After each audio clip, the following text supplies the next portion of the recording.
Yeah,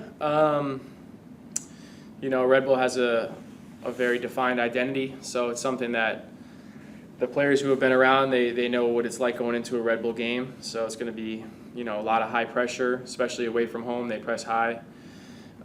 Just sometimes a chaotic, hectic game. They like to condense the field. They like to play direct, so it's going to be about second balls. And for sure, always you have to try and, as much as you can, match their energy and compete with them. Thanks, Alex. We'll start with Jacob and then go to you, Claudio. Yeah, Alex, what do you feel are the biggest lessons that the team was able to take away from, your first game against Red Bulls, the 2-0 loss back in March? Yeah, I think kind of like what I said. I think that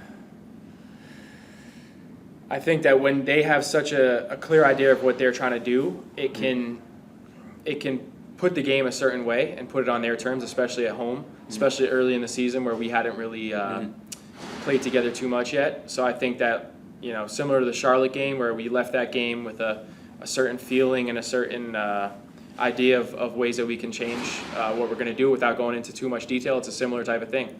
Having played them before, we've looked at areas that we can be, take advantage of and also to improve in.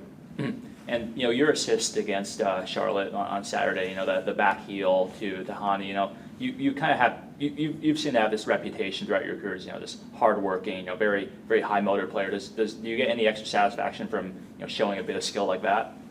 Not really. I don't. No extra satisfaction. I'm happy to be part of a goal and help, but it's whatever people say. It's their own. It's their own storyline. I'm happy with who I am and comfortable with who I am at this point. 10 years in, I don't really worry about how people look at me. Alex, just like any other players, you don't want to come off the field at any time.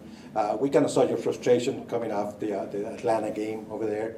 I'm just curious, what was the feeling when you compare perhaps what you felt coming out of that game and the end of the game against Charlotte, which is good for all of you? Yeah, I think obviously, no one wants to come off the field. I think more, if you see any frustration, it's more based off of just my performance and the way that I felt that I was playing and that the game was going. Because I think, when you looked at Atlanta, they sat with 11 players really behind the ball. And so it was really hard to break them down. And I think maybe some of my frustration then was we were starting to pick the lock a little bit. And I think coming out of the game, I was like, ooh, things were starting to happen. But the frustration is about, hey, we're losing the game 1-0 that I think we should be winning. And then Charlotte, at the end, they were also sitting behind the ball at certain times of the game, showing more of a disciplined low block. And I think we took some of the lessons that we got from Atlanta and applied them to Charlotte. And I think, the quick turnaround of being able to do that shows a really good step forward. And to be pushing like that at home is really important, Now, I know you played many games perhaps with Jacob Schaffer, so I'm going to leave it off the question, obviously, because you played many times with him. But this new year with you in the middle and perhaps Jaspic and Eddie, what's been different for you in terms of what you can do when those two guys are next to you? Yeah, I think we have whoever plays in the midfield, I think we have players with really big engines like we talked about before. We have guys who are going to cover a lot of ground, guys who are going to be able to use a lot of energy to control and dominate the midfield. So I think knowing that you're going to have guys that are going to fly around, that are going to condense spaces by being able to shift and get to places and help the front line with their press, but then also help the back line with protecting them, it just gives you a lot more freedom and it gives you a lot of confidence in when you play that, if you lose the ball, it's all right, they're going to fight for it and get it back, and that they're going to find you as well because they have a lot of quality. Everyone who plays there, Gaston, Wyatt, who's played there, Matt Corcoran, Brian Acosta. We have midfielders who are really, really, really good on both sides of the ball. We'll go to the Zoom, starting with Valeria, then we'll go to John. Hey Alex, you've been in Nashville since 2020, so you've played the Red Bulls quite a few times since then, but does it feel any different at this point, or is it just another game? Yeah, I think it's not like how it used to be. When I first was playing them the first few times, obviously it's just a strange feeling, especially, being at Red Bull Arena. I think always being at home, it was less of a shock to the system or just a weird kind of nostalgic but also like intense feeling.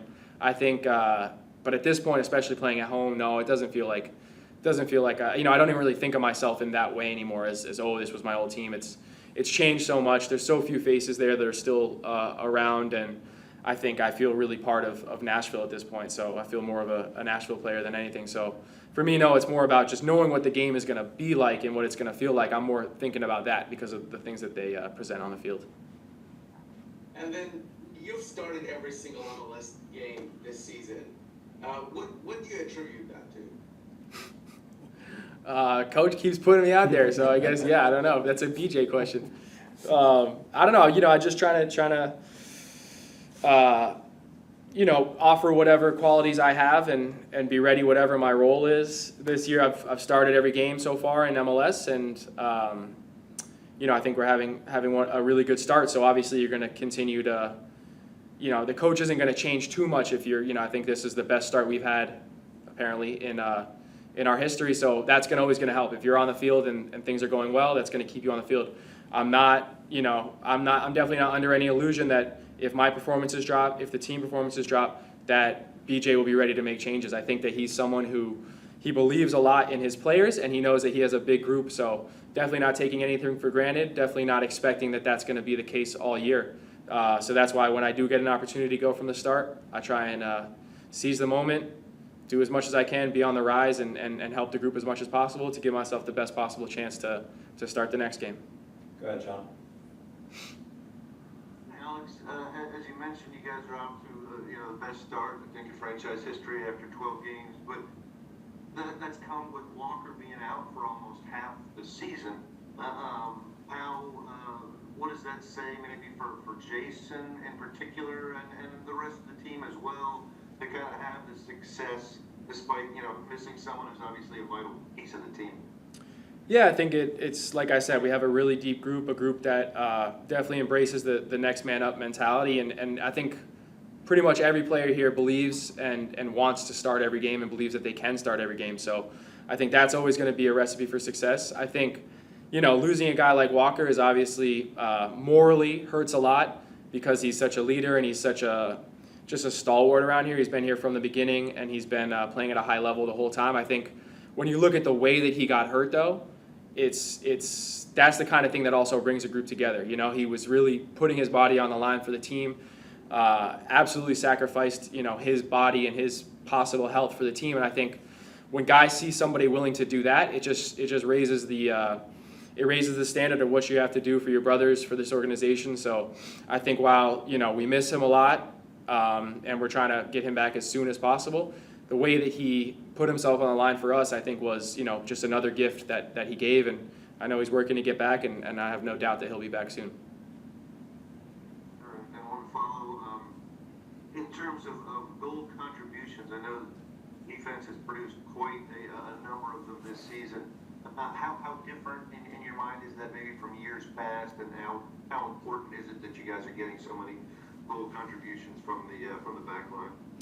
Yeah, I think it just helps to take pressure off of the attacking players. It's you always want as much as you can to spread the goals throughout the group so that defending teams can just key on one player and worry about shutting down one player. I think if you ask the attacking guys in this group, I think the attacking guys sacrifice a lot on the defensive end. So it's good. It's great to see the defensive players stepping up on the offensive end. And I think that when we watch film, especially in unit meetings, a lot of the times as attacking players, we realize that we set the tone defensively because we're the first line of defense. We kind of decide how we're going to press. And interesting enough, defending players are going to touch the ball way more than attacking players. They're going to be the ones to set up the attacking, the way that we attack. So strangely enough, we really depend on each other. And when defending players are scoring goals, that's always going to boost everyone's confidence and get the team in the right direction.